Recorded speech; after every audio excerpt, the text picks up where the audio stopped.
Welcome to a remarkable chapter in Burkina Faso's agricultural story. A new pineapple farm that's set to produce over 400 tons of fruit, changing lives, inspiring farmers, and reshaping the nation's economy. This is the pineapple revolution. Burkina Faso, a landlocked country in West Africa, relies heavily on agriculture. Around 32% of the country's GDP and 80% of its workforce come from farming and related activities, making agricultural innovation vital to national growth. Traditionally, crops like cotton, millet, rice, and sorghum have dominated, with commercial export crops limited. But that's changing, thanks to vision, innovation, and a focus on new possibilities. In Matourkou and other southern regions, a new pineapple enterprise, backed by the government and agricultural partners, is preparing for its first major yield, about 400 tons of pineapples. This isn't just a small orchard. It's a large-scale farming project that breaks records and signals Burkina Faso's entry into regional tropical fruit production. Experts say pineapples are well suited to the country's irrigated southern soils and can thrive with the right support. Much of this momentum comes from leadership at the top. Captain Ibrahim Traoré, Burkina Faso's head of state, has promoted an agricultural offensive that empowers farmers and prioritizes food production, including pineapples, as part of a wider economic revitalization. From selecting seedlings to harvesting ripe fruit, pineapple farming is labor-intensive but rewarding. Once soil is prepared and irrigation in place, farmers plant pineapple crowns in neat rows. Over months, the plants grow and set fruit, ready for harvest after about 18-24 months.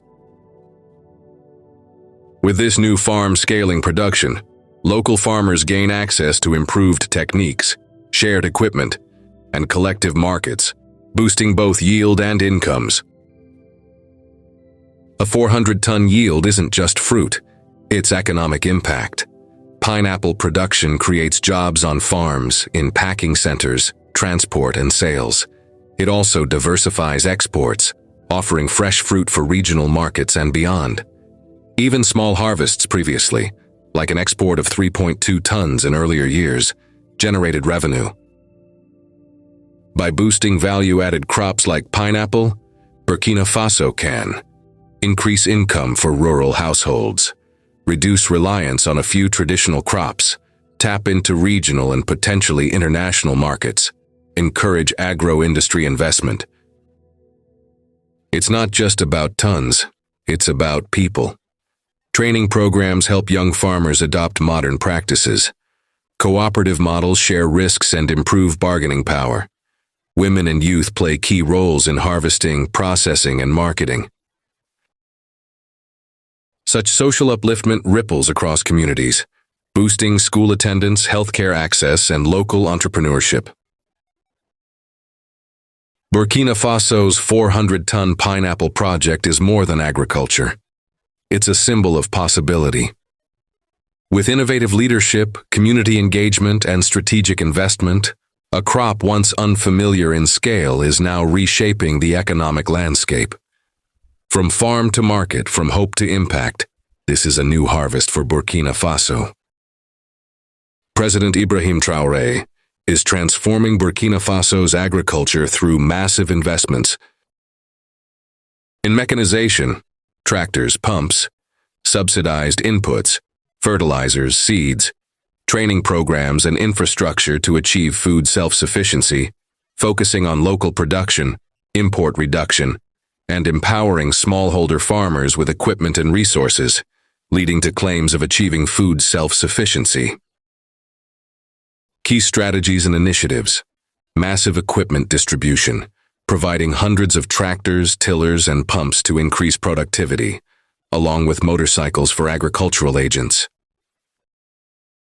Subsidized inputs, supplying large quantities of fertilizers, seeds, plant and fodder, fish feed, and phytosanitary products to producers. Focus on food self-sufficiency, implementing ambitious plans like the agro-pastoral and fisheries offensive to reduce reliance on imports and build food sovereignty. Infrastructure development, developing irrigated land and water retention projects, alongside building local processing plants, like tomato and cotton. Youth and farmer training, launching intensive training programs for young people in agricultural techniques.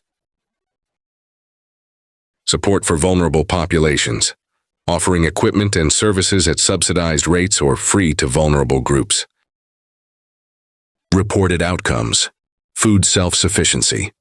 Claimed, the government announced achieving food self-sufficiency in 2025 due to these efforts. Increased production. Tomato production rose from 315,000 tons, 2022, to 360,000 tons, 2024, with new processing facilities. Poverty reduction. A World Bank report noted a fall in extreme poverty linked to growth in agriculture. Broader vision. These efforts tie into a larger national vision of sovereignty, reducing dependency on foreign powers, and building national capacity, reflecting Thomas Sankara's legacy.